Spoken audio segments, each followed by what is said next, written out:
দেখবো সেটা হলো হোসিং মেশিনের কিছু বেসিক প্রোগ্রাম। তো হোসিং মেশিনের সবচেয়ে বড় প্রবলেম হলো অনেকগুলো মডেল, যার কারণে কি হয় যে মেকানিকরা মডেল জিজ্ঞেস করলে মডেল বলতে পারে না। ওই যে লম্বাটা, ওই যে চিকনটা, ওই সাদাটা, পুরানটা, নতুনটা, বড়টা, চ্যাপ্টাটা। তো আমি প্রথমে সেজন্য আগে মডেলটা চিনি নাকি। এই যে মডেল, সব যত রকমের হোস্টিং মেশিন আছে সবগুলোর এই যে এরকম স্টিকার থাকে, হয় সামনে, না হয় পিছনে, না হয় ডানে, না হয় বামে, বোর্ডের মধ্যে, মোটরের মধ্যে না। তো এই যে লেখা টাইপ, TYP টাইপ, টাইপের পর যে সংখ্যাগুলো লেখা থাকে ওইটা হলো ওইটার মডেল বা টাইপ। যেমন এটা টাইপ লেখা W70 মানে W70 বা W70, এটা হলো এটার টাইপ। তো আরও কিছু যদি আমরা দেখি, যেমন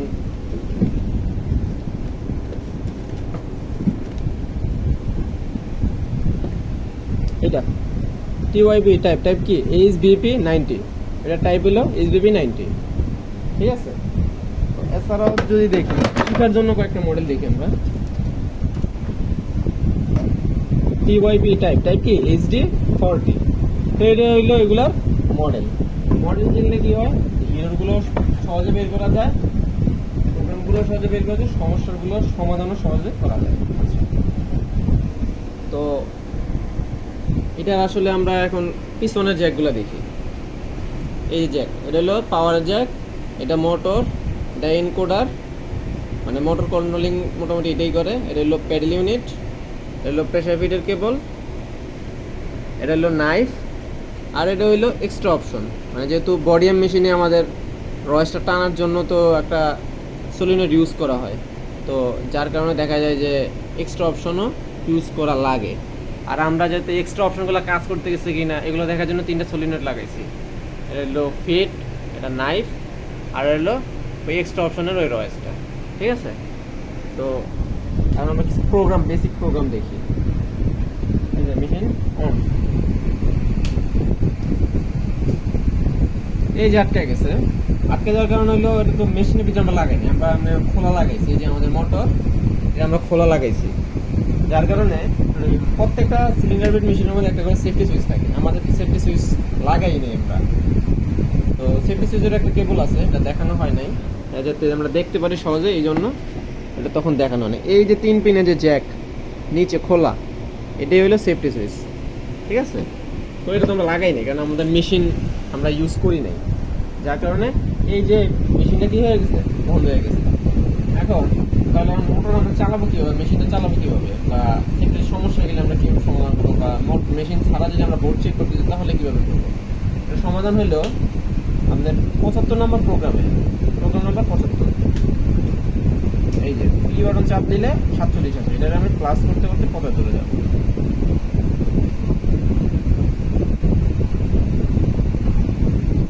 এই যে এস বাটন চাপ, তারপর এই যে ডি বাটন চাপ একবার।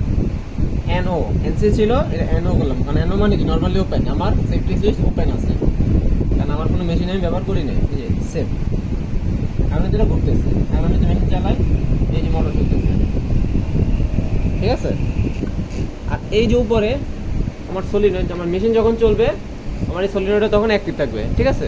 যে আমার মোটর চলতেছে, আমার সলিনয়েড চলতেছে, মোটর চলতেছে, পরে সলিনয়েড চলতেছে। আর যে পিছনে পাড়া দেই, এই যে পিছনে, তাহলে আমার কি হইতেছে, এই যে ফিডটা ঘুরতেছে, বা ফিডের ওই সলিনয়েডটা অ্যাক্টিভ হইতেছে। আর যে পিছনে জোরে পাড়া দেয়, তাহলে এই যে আমার নাইফটা অন হয়ে তারপর ফিড হইতেছে। আর এটা হলো মেশিন চালু। এখন আমরা এখানে কিছু প্রোগ্রাম দেখবো, সেটা হলো এই যে একটা প্রোগ্রাম, এই প্রোগ্রামগুলো আসলে অনেকে বুঝে না।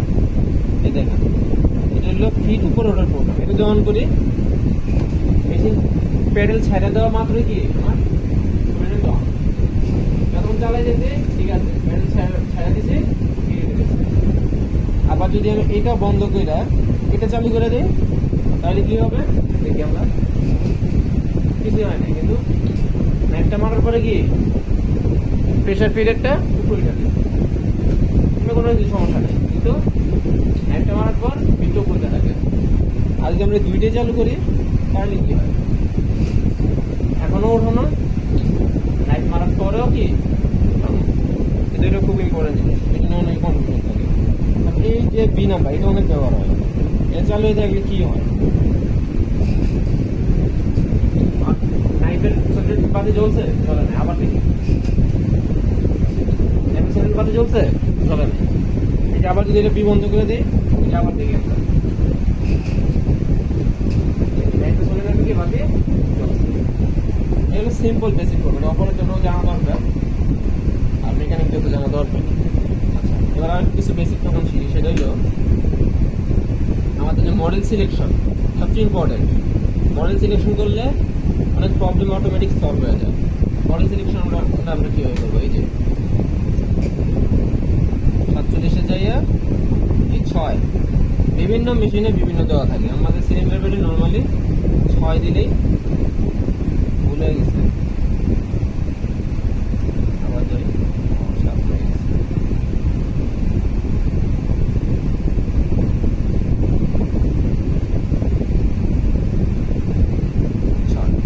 সাথে আমাদের কি আবার ওই সেফটি জোন হয়ে গেছে, আবার সেফটি জিনিস অফ করে দেবো।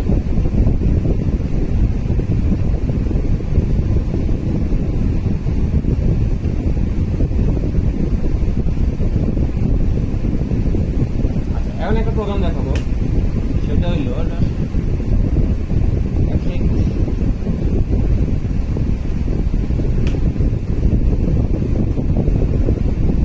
কি আছে, অফ আছে, আমরা অন করে দেবো। অন করলে কি লাভ,